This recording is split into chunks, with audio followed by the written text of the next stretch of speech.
Waktunya bersaat teduh dengan Tuhan melalui bacaan Alkitab satu pasal sehari dalam kitab Sejarah Bangsa Yahudi, bahagian 5 seri yang kedua, kitab 2 Raja-Raja pasal 6, kapak timbul mengapung dan tindakan Elisa dalam peperangan melawan Aram.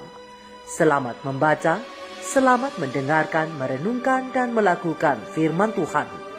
Kiranya Roh Kudus senantiasa menuntunmu dalam memahami sabdanya dan memampukanmu menjadi pelaku firman.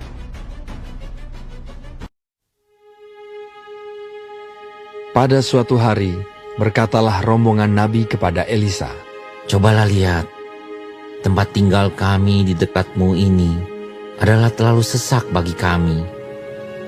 Baiklah kami pergi ke sungai Yordan dan masing-masing mengambil satu balok dari sana, supaya kami membuat tempat tinggal untuk kami." Jawab Elisa, "Pergilah." Lalu berkatalah seorang, "Silakan, ikutlah dengan hamba-hambamu ini." Jawabnya, "Baik, aku akan ikut." maka ikutlah ia dengan mereka. Setelah mereka sampai di sungai Yordan, mereka pun menebang pohon-pohon. Dan terjadilah, ketika seorang sedang menumbangkan sebatang pohon, jatuhlah mata kapaknya ke dalam air. Lalu berteriak-teriaklah ia, "Wahai Tuanku, itu barang pinjaman." Tetapi berkatalah abdi Allah. "Kemana jatuhnya?" Lalu orang itu menunjukkan tempat itu kepadanya. Kemudian Elisa memotong sepotong kayu, lalu dilemparkannya ke sana, maka timbullah mata kapak itu dibuatnya. Lalu katanya, "Ambillah." Orang itu mengulurkan tangannya dan mengambilnya. Raja negeri Aram sedang berperang melawan Israel. Ia berunding dengan pegawai-pegawainya, lalu katanya, "Ke tempat ini dan itu, haruslah kamu turun menghadang." Tetapi abdi Allah menyuruh orang kepada Raja Israel mengatakan, "Awas, jangan lewat dari tempat itu, sebab orang Aram sudah turun menghadang ke sana." Sebab itu Raja Israel menyuruh orang-orang ke tempat yang disebutkan abdi Allah kepadanya. Demikianlah Elisa memperingatkan kepadanya, supaya berawas-awas di sana, bukan sekali 2 kali saja. Lalu mengamuklah hati Raja Aram tentang hal itu, maka dipanggilnyalah pegawai-pegawainya, katanya kepada mereka, "Tidakkah dapat kamu memberitahukan kepadaku, siapa dari kita memihak kepada Raja Israel?" Tetapi berkatalah salah seorang pegawainya, "Tidak, Tuanku Raja, melainkan Elisa, nabi yang di Israel. Dialah yang memberitahukan kepada Raja Israel tentang perkataan yang diucapkan oleh Tuanku di kamar tidurmu." Berkatalah Raja, "Pergilah melihat, di mana dia, supaya aku menyuruh orang menangkap dia." lalu diberitahukanlah kepadanya. "Dia ada di Dotan." Maka dikirimnyalah ke sana kuda serta kereta dan tentara yang besar. Sampailah mereka pada waktu malam, lalu mengepung kota itu.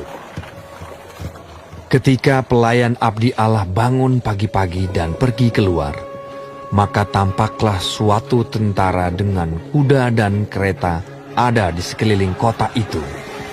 Lalu berkatalah bujangnya itu kepadanya, "Celaka, Tuanku. Apakah yang akan kita berbuat?" Jawabnya, "Jangan takut, sebab lebih banyak yang menyertai kita daripada yang menyertai mereka." Lalu berdoalah Elisa, "Ya Tuhan, bukalah kiranya matanya, supaya ia melihat." Maka Tuhan membuka mata bujang itu sehingga ia melihat. Tampaklah gunung itu penuh dengan kuda dan kereta berapi sekeliling Elisa. Ketika orang-orang Aram itu turun mendatangi dia, berdoalah Elisa kepada Tuhan, "Butakanlah kiranya mata orang-orang ini, Maka dibutakannyalah mata mereka sesuai dengan doa Elisa. Kemudian berkatalah Elisa kepada mereka, Bukan ini jalannya, dan bukan ini kotanya. Ikutlah aku, maka aku akan mengantarkan kamu kepada orang yang kamu cari. Lalu diantarkannya mereka ke Samaria. Segera sesudah mereka sampai ke Samaria, berkatalah Elisa, Ya Tuhan, bukalah mata orang-orang ini, supaya mereka melihat. Lalu Tuhan membuka mata mereka, sehingga mereka melihat dan heran, mereka ada di tengah-tengah Samaria. Lalu bertanyalah Raja Israel kepada Elisa, tatkala melihat mereka, Kubunuhkah mereka, Bapa? tetapi jawabnya, Jangan. Biasakah kau bunuh yang kau tawan dengan pedangmu dan dengan panahmu? Tetapi hidangkanlah makanan dan minuman di depan mereka, supaya mereka makan dan minum, lalu pulang kepada tuan mereka. disediakannyalah bagi mereka jamuan yang besar, maka makan dan minumlah mereka. Sesudah itu, dibiarkannyalah mereka pulang kepada tuan mereka. Sejak itu, tidak ada lagi gerombolan-gerombolan Aram memasuki negeri Israel. Sesudah itu, Ben-Hadad, Raja Aram, menghimpunkan seluruh tentaranya, lalu maju mengepung Samaria. Maka terjadilah kelaparan hebat di Samaria selama mereka mengepungnya. Sehingga sebuah kepala keledai berharga 80 shikal perak dan seperempat kap tai merpati berharga 5 shikal perak. Suatu kali ketika Raja Israel berjalan di atas tembok, datanglah seorang perempuan mengadukan halnya kepada Raja sambil berseru, Tolonglah ya Tuanku Raja. Jawabnya, Jika Tuhan tidak menolong engkau, dengan apakah aku dapat menolong engkau? Dengan hasil pengirikankah?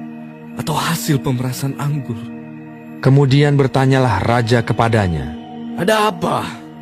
Jawab perempuan itu, Perempuan ini berkata kepadaku, berilah anakmu laki-laki, supaya kita makan dia pada hari ini. Dan besok akan kita makan anakku laki-laki. Jadi kami memasak anakku dan memakan dia.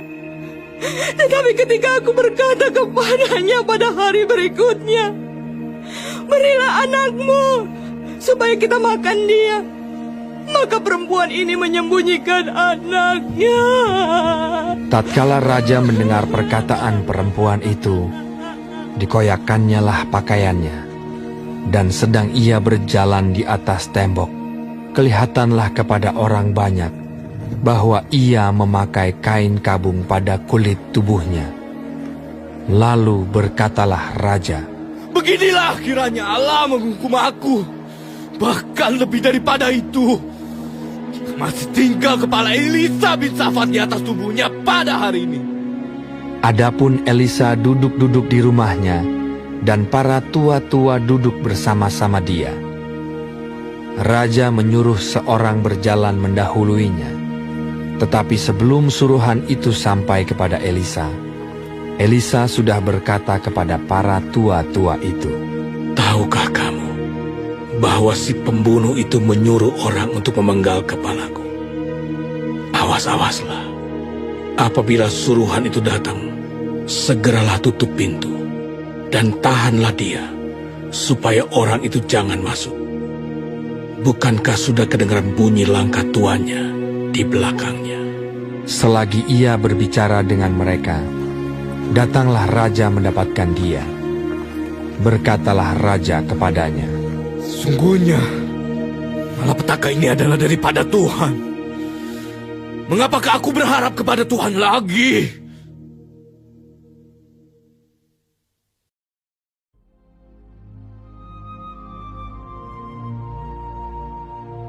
Kita telah menyelesaikan bacaan Alkitab 1 pasal sehari dalam kitab 2 Raja-Raja pasal yang ke-6. Sedikit perenungan melalui pasal ini tentang tindakan Elisa dalam peperangan melawan Aram. Bersama terang kecil pena ilham ilahi roh nubuat, para nabi dan raja halaman 146 alinea pertama sampai halaman 148 alinea ketiga. Terang kecil ini menjelaskan, dipanggil bekerja sebagai nabi sementara Ahab masih memerintah. Elisa selama hidupnya telah menyaksikan banyak perubahan dalam kerajaan Israel. Penghukuman demi penghukuman telah menimpa bangsa Israel selama pemerintahan Hazael, raja bangsa Aram, yang telah ditentukan untuk menjadi cemeti bagi bangsa yang murtad itu. Tindakan-tindakan keras yang berupa pembaruan yang dilakukan oleh Yehu telah mengakibatkan pembunuhan terhadap seluruh keluarga Ahab. Dalam peperangan-peperangan dengan bangsa Aram yang selanjutnya, Yoahas yang menggantikan Yehu telah kehilangan beberapa kota yang terletak di sebelah timur sungai Yordan. Untuk sementara waktu, tampaknya seakan-akan bangsa Aram akan berhasil menaklukkan seluruh kerajaan itu. Tetapi pembaharuan yang dimulai oleh Elia dan yang dilanjutkan oleh Elisa telah menuntun banyak orang mencari Allah. Mezbah Baal telah dibuang dan dengan perlahan-lahan, tetapi pasti rencana Allah sedang digenapi dalam kehidupan orang-orang yang telah memutuskan untuk menyembahnya dengan segenap hatinya. Adalah oleh karena kasihnya akan Israel yang bersalah itu, sehingga Allah membiarkan bangsa Aram mencambuk mereka. Adalah oleh karena belas kasihannya bagi orang-orang yang kuasa moralnya telah menjadi lemah, sehingga Allah menampilkan Yehu untuk membunuh Isabel dan seluruh keluarga Ahab. Sekali lagi, melalui pimpinan yang penuh rahmat, nabi-nabi Baal dan Asitoret telah ditinggalkan dan mezbah kafir telah dirubuhkan.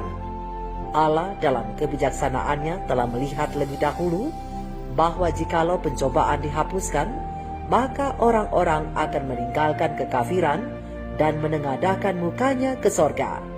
Maka inilah alasannya mengapa Allah membiarkan bencana demi bencana menimpa mereka itu.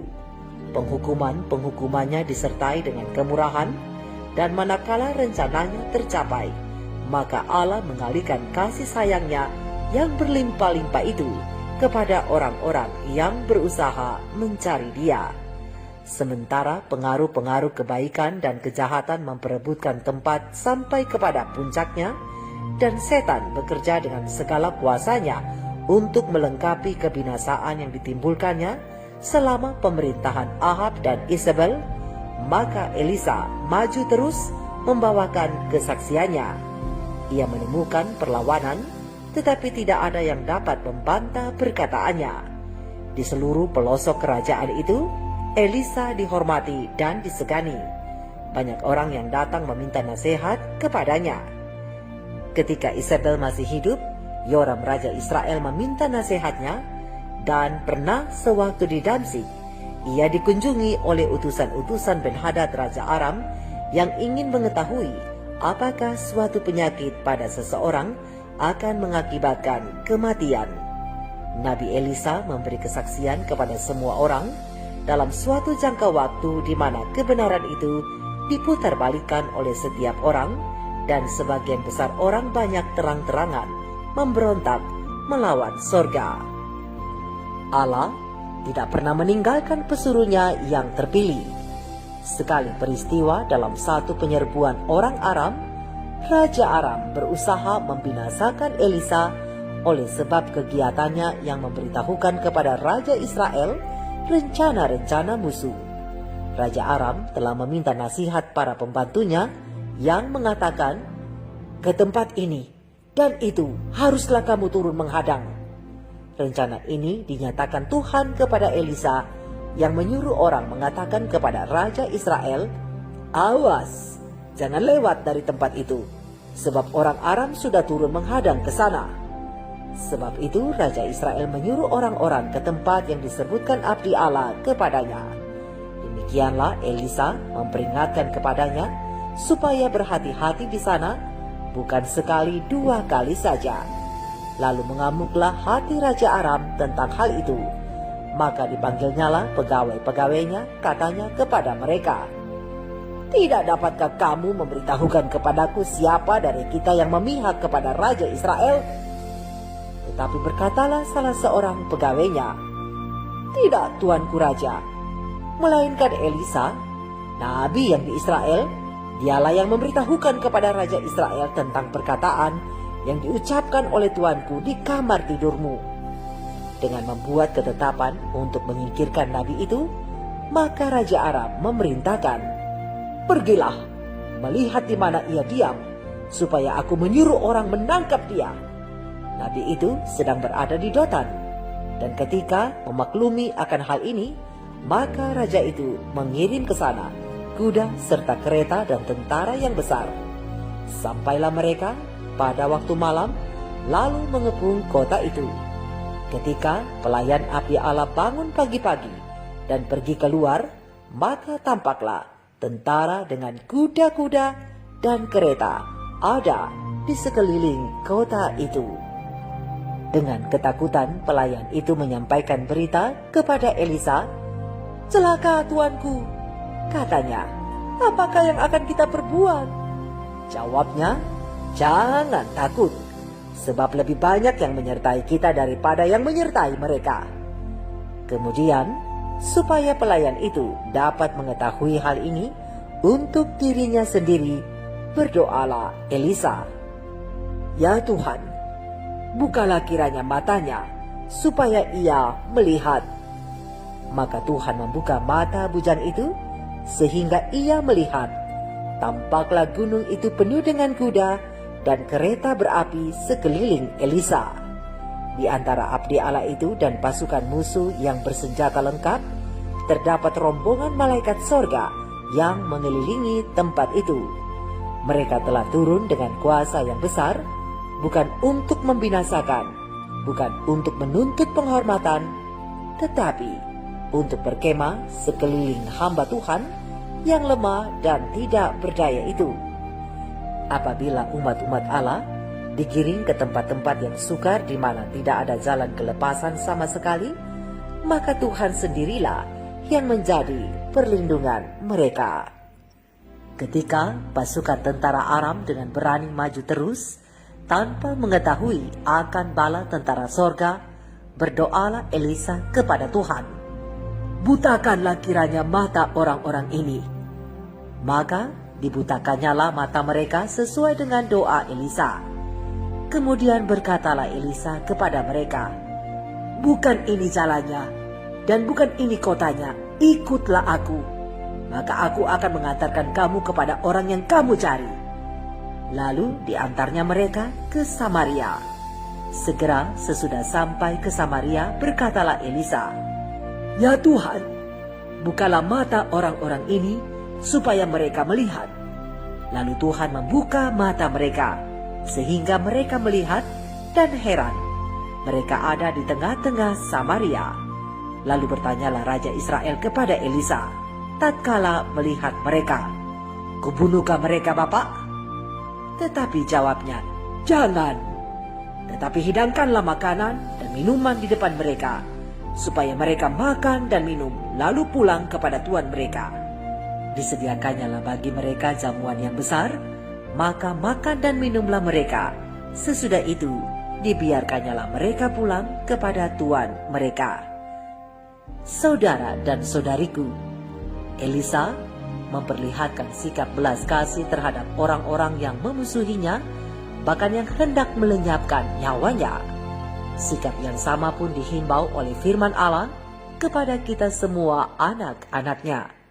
Terang besar Alkitab Roma 12 ayat 18-21, firman Tuhan berkata, "Sedapat-dapatnya, kalau hal itu bergantung padamu, hiduplah dalam perdamaian dengan semua orang." Saudara-saudaraku yang kekasih, janganlah kamu sendiri menuntut pembalasan, tetapi berilah tempat kepada murka Allah, sebab ada tertulis, "Pembalasan itu adalah hakku. Akulah yang akan menuntut pembalasan," firman Tuhan. Tetapi jika seterumu lapar, berilah dia makan. Jika ia haus, berilah dia minum. Dengan berbuat demikian, kamu menumpukan bara api di atas kepalanya. Janganlah kamu kalah terhadap kejahatan, tetapi kalahkanlah kejahatan dengan kebaikan. Namun, sebelum belajar mengasihi musuh yang benar-benar adalah musuh, saudara dan saudariku, belajarlah terlebih dahulu untuk mengasihi sesama saudaramu seiman dalam gereja yang notabene tidak menyenangkan atau menjengkelkan bagimu. Maukah saudara mengasihi mereka dan berbuat baik kepada mereka? Tuhan memberkatimu. Tuhan memberkati kita semua untuk dapat menghidupkannya. Mari kita renungkan ini bersama. Tuhan Yesus memberkati. Shalom.